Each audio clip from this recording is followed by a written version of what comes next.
High বন্ধুরা, আমি মমতা মান্না আবার চলে আসলাম তোমাদের কাছে নতুন আর একটা রেসিপি নিয়ে। তো আজকে আমি বানাবো মিষ্টি রুটি। তোমরা আমার সঙ্গে থাকো, দেখতে থাকো আমি কিভাবে বানাই মিষ্টি রুটিটা। বন্ধুরা, এটা আমি আটা নিয়েছি, আটাটাকে চিনি আর লবণ আর জল দিয়ে আমি এইভাবে মেখে নিয়েছি।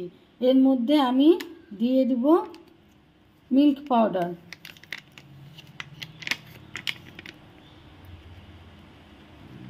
মিল্ক পাউডার দিয়ে আমি এটাকে মেখে নেব এর সাথে ভালো করে।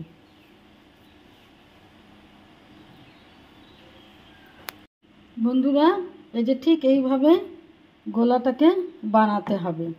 এটার মধ্যে কিন্তু চিনি, লবণ, জল আর মিল্ক পাউডার দিয়ে আমি এটাকে মেখেছি। মাখা হয়ে গেছে।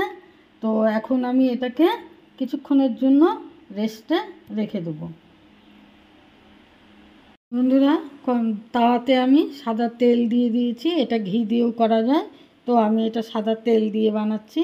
আর এই যে গোলাটা বানিয়েছি যে, সেটাকে আমি তার মধ্যে আস্তে করে দিয়ে দেব। এখন আমি এটা হাতের সাহায্যে চারিদিকে ছড়িয়ে নেব। এইভাবে আমি চারিদিকে ছড়িয়ে এটাকে বড় আকারে করে নেব।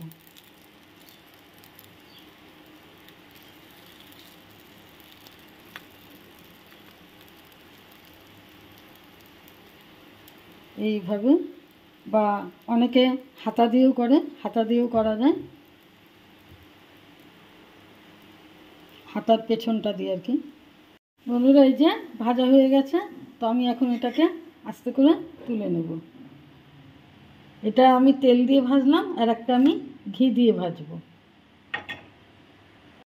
বন্ধুরা, এটা আমি ঘি দিয়ে করব। সামান্য পরিমাণের ঘি নিলেই হবে, বা বেশি নিলেও হবে, কোনো ব্যাপার না।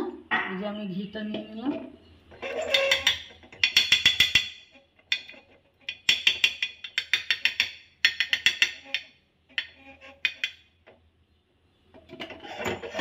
ঘিটা এবার গলে যাবে আস্তে আস্তে।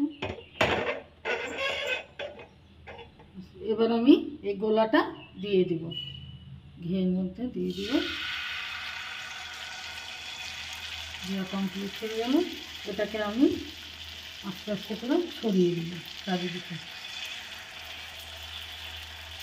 হাত দিয়েও করা যায়, অনেকে আবার হাতার পেছনটা দিয়েও করে, তো আমি হাত দিয়েই করে দেখাচ্ছি। হয়ে গেল। আমি এখন এটাকে উল্টে দেব।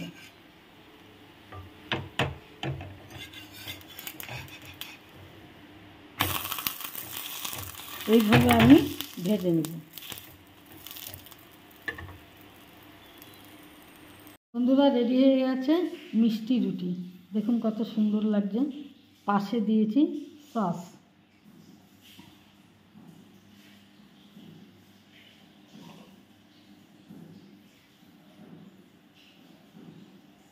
বন্ধুরা, রেডি হয়ে গেছে মিষ্টি রুটি। দেখুন কত সুন্দর হয়েছে। প্রত্যেকটা প্রচণ্ড সুন্দর হয়েছে।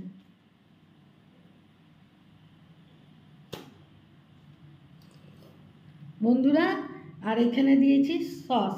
এটা অনেকে স্যালাড দিয়েও খেতে পারে, বা সস দিয়েও খেতে পারে, আবার এমনিও খেতে পারে, মানে সস স্যালাড ছাড়াও খেতে পারে এই মিষ্টি রুটিটা।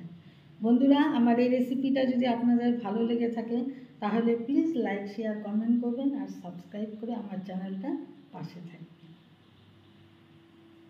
দেখুন কত সুন্দর লাগছে দেখতে, দারুণ হয়েছে,